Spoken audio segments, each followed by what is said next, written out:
Welcome to the show, you guys. Kendall filling in for Kelsey. It's On the Fly. My name is Tony Fly, and the MSU drama just exploded all over Twitter, and we're going to talk to Wendy Wilde, former WCCO host, now news director at KTOE in Mankato. How you doing, Wendy? Hey, great to talk to you, Tony. Good to be hearing you too. So the all eyes are on Mankato right now. Let's catch people up just in case they've been living under a rock for the past couple of days. Well, all eyes again. You know, this started a couple of years ago. Some videos were found on an MSU cell phone of then, and once again, head football coach Todd Hoffner. They were videos of his kids naked right out of a bath, being silly. They were jumping around, dancing, being ridiculous. And that was the determination of a judge. Now, nobody has seen those videos except for a few people at MSU, of course, the coach. And the judge in the case, she sealed them to protect the children. But she said there is no pornography. These are just kids being silly.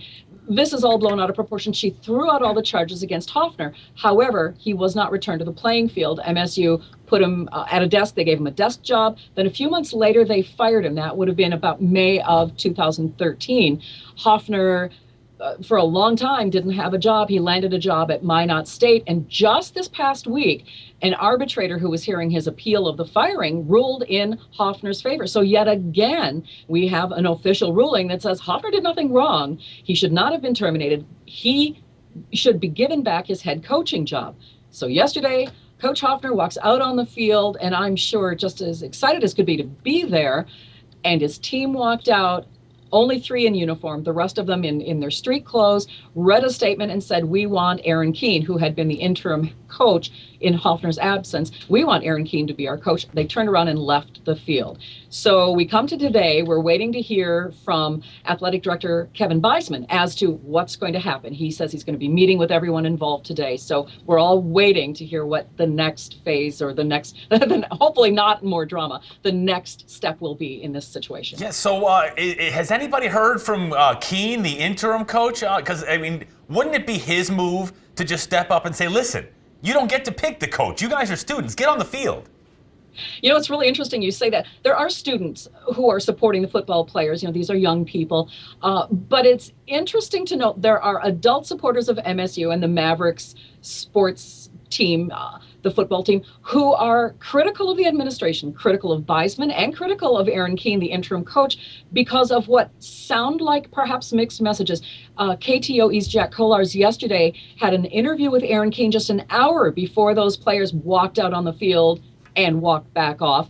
And Aaron Keene said, and I'm going to paraphrase here, he said, we can't control everything. Not everything's under our control. At least I still have a job. That's what he told us, he said to the players. Well, that might make the players who seem to love Aaron Keene feel really negatively toward Todd Hoffner coming back. The supporters, and in fact, I have an email that I just printed off from a listener, Liz, who says she is a disappointed MSU athletic supporter.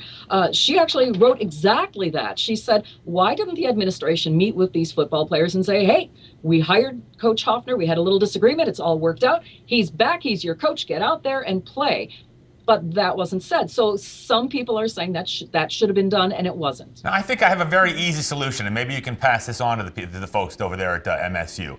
I say you go to the players and say, listen, you don't want to play, that's your option, but we're going to have to start charging you tuition. I guarantee that team runs out to the field that day. That has been pointed out. A lot of these kids have scholarships to play football. If you refuse to play football, do you lose your scholarship? It's kind of sad to see the whole team, but some hopefully leadership from the top will smooth this over. And you know, it was really, really dignified that Todd Hoffner's wife, Melody Hoffner, who is a high school counselor here in Mankato, was really gracious. Yesterday, she walked out there and she said, you know, these are kids, they're young people, they're confused, they're upset. She was so gracious, and she really kind of helped to set a tone for reconciliation. And that's really what needs to happen. These kids need to know who's in charge. And it's almost like, you know, when you're in the real world, you have a job. If you can't live what's going on, you leave. Otherwise, you find a way to do what your employer needs you to do. And it's kind of the same when you're on a team.